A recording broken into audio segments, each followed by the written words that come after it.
ज्योतिष वचन चैनल ज्योतिष और आयुर्वेद शास्त्र के ज्ञान के प्रचार प्रसार के माध्यम से भारत के सुखद भविष्य की कामना करता है। प्रस्तुत वीडियो का उद्देश्य जनमानस की भलाई का है। वीडियो में उपयोग की गई सामग्री पुस्तकों से प्राप्त ज्ञान पर आधारित है। प्रस्तुत घटना के सत्य या असत्य होने का चैनल कोई दावा नहीं करता है। यह वीडियो किसी भी प्रकार से लिंग निर्धारण में कोई सहायता प्रदान नहीं करती है और ना ही प्रोत्साहित करती है। सबे भवन्तु सुखिनः, सबे सन्तु निरामया।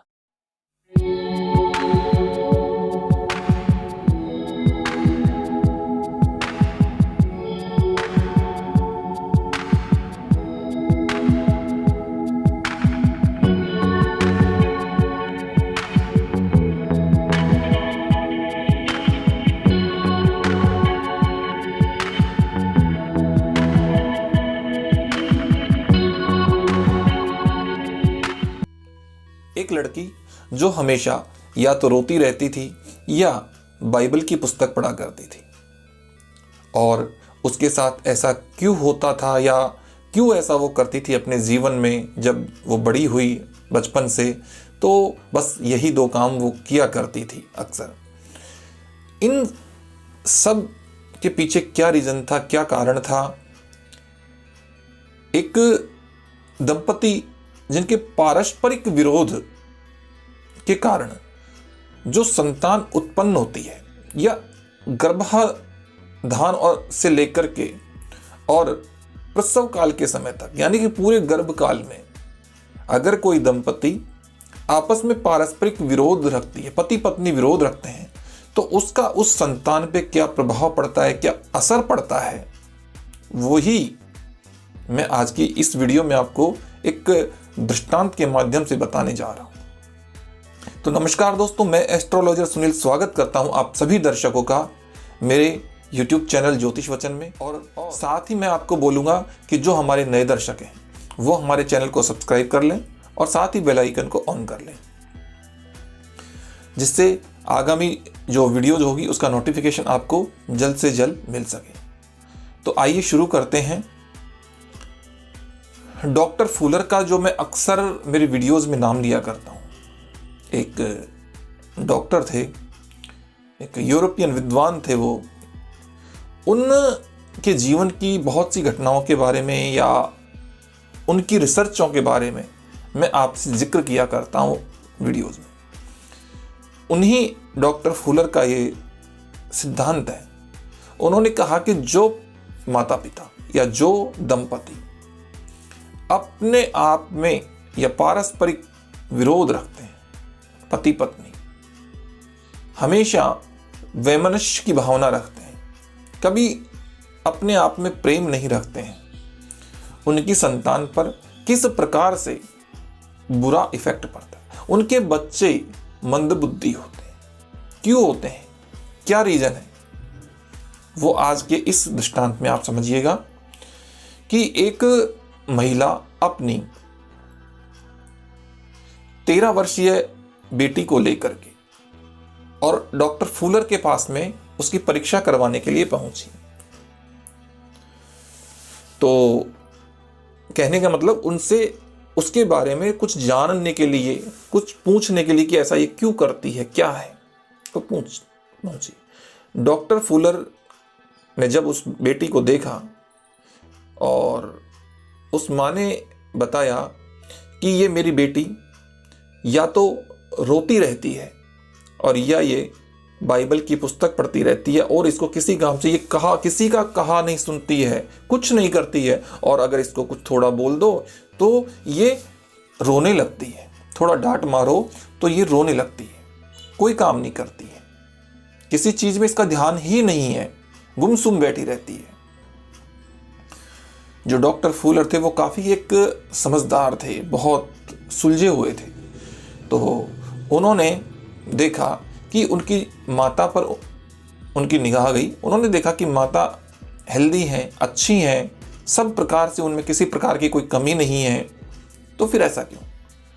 डॉक्टर फूलर ने माता से पूछा कि आप मुझे अपने इस बेटी के या इस लड़की के आपके गर्भकाल में आने के समय से लेकर के और जब तक इसका जन्म हुआ तब तक का मुझे आप पूरी कहानी, पूरा वृत्तांत बताइए कि तुम्हारे साथ क्या क्या हुआ, क्या क्या घटनाएं घटी। उस महिला ने बताया कि श्रीमान,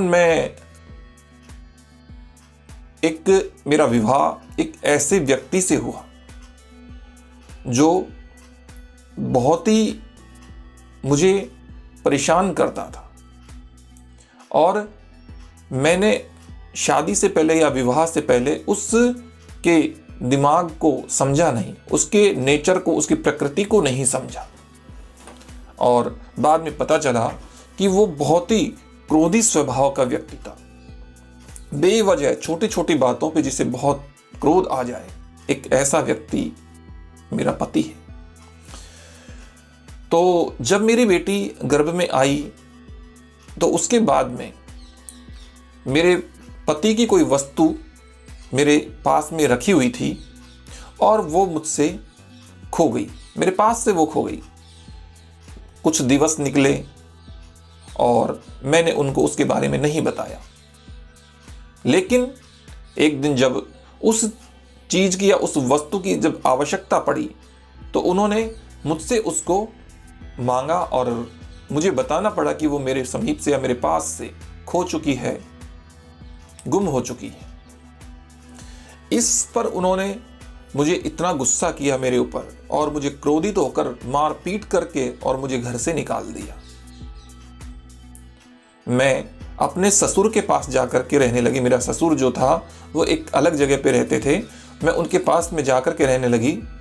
मैं गर्भवती थी और मेरे ससुर एक नाविक की नौकरी करते थे, इसलिए वो कहीं बाहर चले गए और उस समय में मैं अकेली वहाँ रहा करती थी और मैं रात दिन अपने इस चिंता को, इस दुख को किसी को कह नहीं पाती थी और मैं दुख में रोया करती थी। मैं बहुत रोती थी और जब रोने से फुर्सत मिलती मुझे तो मैं बाइबल की पुस्तक पढ़ा करती थी।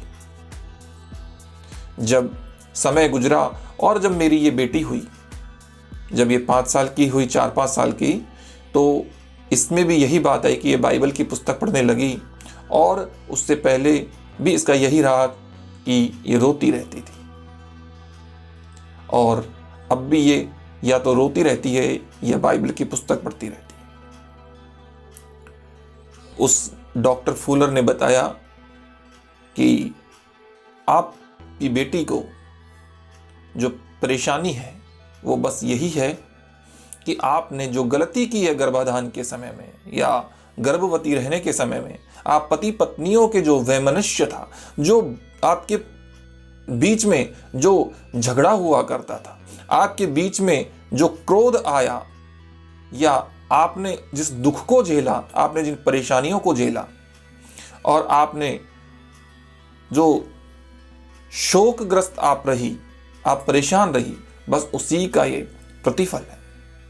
उसी की वजह से आज आपकी बेटी के अंदर यही कारण हो गया है कि अब ये इससे निजात नहीं पा सकती है, अब ये ऐसा ही करेगी।